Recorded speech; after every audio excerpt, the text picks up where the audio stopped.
नमस्कार शेतकरी मित्रांनो, आजच्या पाहूयात शेतकऱ्यांसाठी झटपट बातम्या। तत्पूर्वी तुम्ही चॅनलला नवीन असाल तर सबस्क्राईब करायला विसरू नका आणि हा व्हिडिओ शेअर देखील करा, लाईक करा। तुमचा जिल्हा कोणता, तुमचा तालुका कोणता, तुमचे गाव कोणते हे देखील कमेंट्समध्ये सांगा। पहिली बातमी आहे, अकोल्यामध्ये आठवडाभरामध्ये तूर दरामध्ये 2000 रुपयाची घट झालेली आहे। दरवर्षी नवीन हंगामाच्या तोंडावर कमी होणार तुरीचे दर यंदा 8 दिवसात तब्बल 2000 रुपयांपर्यंत घसरले आहेत। तूर उत्पादकांच्या दृष्टीने ही बाब चिंता वाढवणारी बनली असून नवीन तुरीची आवक सुरू झाल्याने यंदा पीक चांगले दिसत असल्याने दर कमी झाल्याची प्रतिक्रिया व्यापारी वर्गातून होत आहे।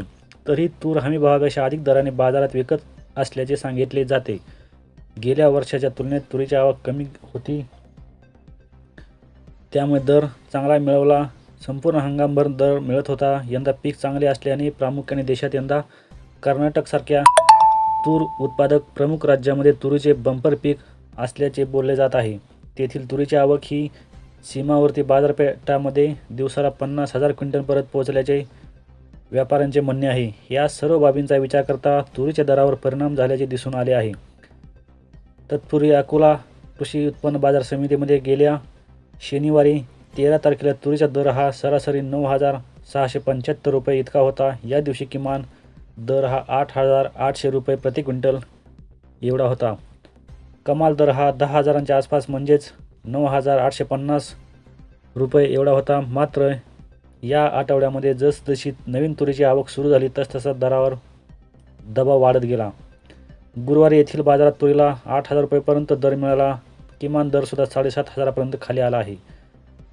किमान 7,000 रुपये, कमाल 8,205 रुपये आणि सरासरी 7,655 रुपयापर्यंत दर घसरल्याने शेतकरी चिंताग्रस्त झाला आहे।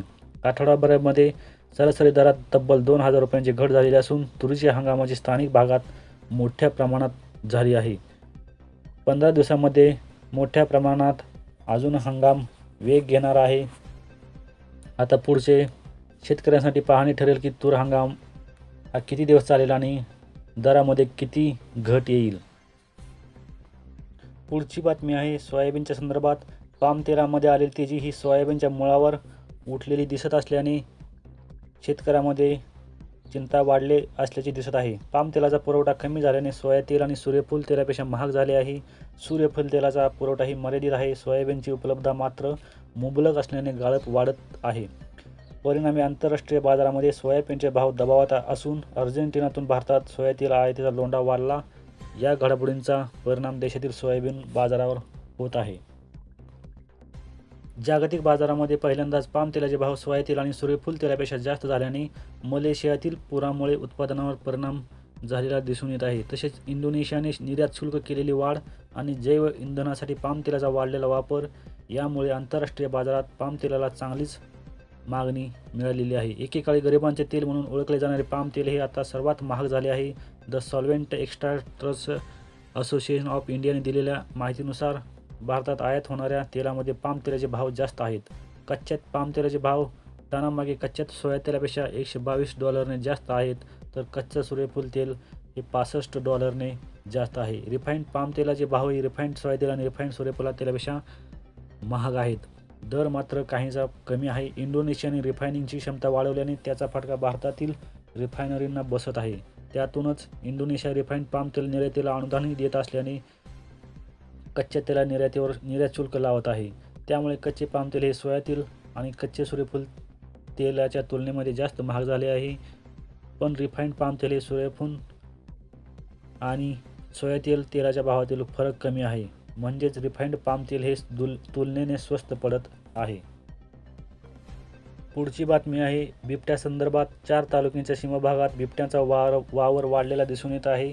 मोहोळ तालुक्यात नरखेड परिसरामध्ये घबराट पसरलेली आहे। शेतकऱ्यांनी स्वतः पशुधनाची आणि स्वतःची काळजी घ्यावी असे आवाहन वन विभागातर्फे करण्यात आले आहे।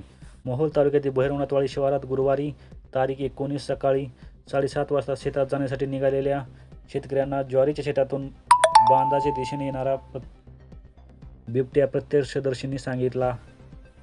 त्यामुळे माढा, मोहोळ आणि बार्शी उत्तर तालुक्याच्या सीमावर्ती भागात बिबट्याचा वावर पुन्हा एकदा दिसून आला आहे। बुद्रुकवाडी तालुका माडा शिवारातील बबन सावंत यांच्या द्राक्षाच्या बागेतून बुधवारी धानुरे शिवारात बिबट्या जाताना दिसला होता. भैरववाडी बुद्रुकवाडी या गावांचे शिवार या तालुक्याच्या सीमावर्ती भागालगतच आहे. यामुळे शेतकऱ्यांनी काळजी घ्यावी असे आवाहन वन विभागातर्फे करण्यात आले आहे.